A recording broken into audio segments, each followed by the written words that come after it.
James chapter 4, verse 10 says, "Humble yourselves before the Lord, and he will lift you up." Let me talk about that for a second. What does it mean to be humble? It's not to mean that you think less of yourself, but it's actually just mean you actually think more of yourself, but you pull yourself back. You don't need the recognition.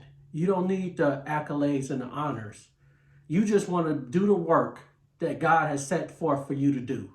Many of us do work every day in our workplaces and sometimes do not get the honor, accolades, or the support that we deserve we should get. However, you do the work miraculously, you do the work fantastic, excellent, you put your all into it, and you do it because that's the work that God has told us to do. The reality is many of us go about doing our job on a daily basis in ways that are so wonderful that we probably will never ever get recognized for it until it's time for us to retire. And it's wrong. And I want you to know that your humbleness in the work that you do, going forth to put your all into it, regardless of who's recognizing you or not, is truly a thankful job. But sometimes it's thankless because not many will recognize and thank you. So I'm here to tell you that don't give up the work that you're doing. Don't give up being who you are. Don't give up because others are not recognizing the hard work and dedication and commitment and determination that you put into it. Think about this.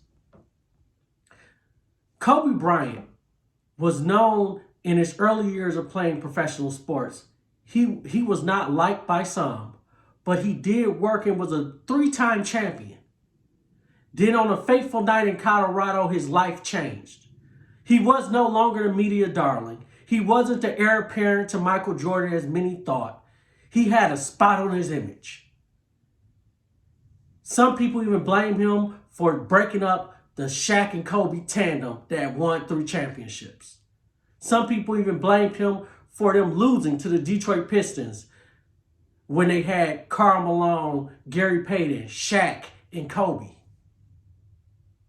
He went through a transformation phase where he stopped caring how the media and everyone else thought about him, and he poured his heart into his work on the basketball court. Think about that for a second. His actions on the court didn't lead to more people liking him, respecting him. They still called him a ball hog. He scored 81 points in the game, which is the most points anyone ever scored since Wilt Chamberlain scored 100. And they still called him a ball hog, a shot jacker. He led his team to the playoffs, was up 3-1 against the Phoenix Suns. And during the next 3 games, he decided to pass the ball more. They criticized him for that. And the Phoenix Suns went on to beat the Lakers in the first round, 4-3. Kobe didn't allow all that to hurt him or to hurt the way he played. He still played the game the way it needed to be played.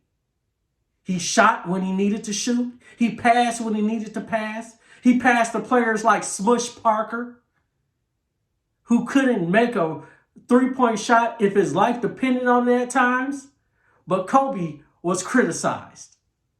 So despite the criticism that Kobe Bryant received, he still was able to go on and reshape not only his career, but go on to win 2 more championships. He went on to surpass Michael Jordan in scoring. He became the number 2 scorer in all the NBA. But people still criticized him. What I'm trying to tell you is, even after he retired, criticism still followed him. And even in his passing, some people still brought up the fateful night in Colorado. However, many people fail to forget even after he retired, he still loved the game of basketball so much that he made a mini movie and won an Oscar, Academy Award for Dear Basketball. he still loved basketball so much that he was pouring it into his daughter who passed away with him on that fateful plane crash last year. And he poured into her and advocated for women's basketball, all in the same breath. My point being is, Kobe didn't do it for the fame. He did it because that was his passion. That was his purpose. That was his mission. He was humbled and hungry at the same time to give it all on the court. And even after it was said and done and he hung up his basketball shoes, he still was pouring into basketball, into little girls and boys across the nation to let them know, if you want this, you can have it, but you have to pour in the work. Even former teammates like Shaquille O'Neal talked about, if he had the work accolades of Kobe Bryant, how dominant he would be. Kobe was a student of his game. And my point to you is, humble yourself and don't think of yourself more than anyone else, but be a student of your game. If your job is in child welfare protection services, pour into that. If your job is a nurse, be the best nurse you can be. If your job is a doctor, be the best doctor you can be. If you're an educator, a teacher, or a professor, be the best professor and teacher of whatever subject matter you are teaching. Be the best at it. Study it. Learn from those who already have come before you in that field of operation. Pick their brains and be better and greater than them, or strive to be. Humble yourself to know that God has a mission and purpose on your life.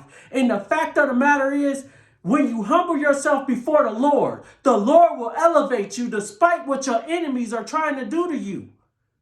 Understand that and know that God is not done with you yet. God is not done with me, and he's not done with many others. So go forth and be the servant of the Lord that God has made you to be.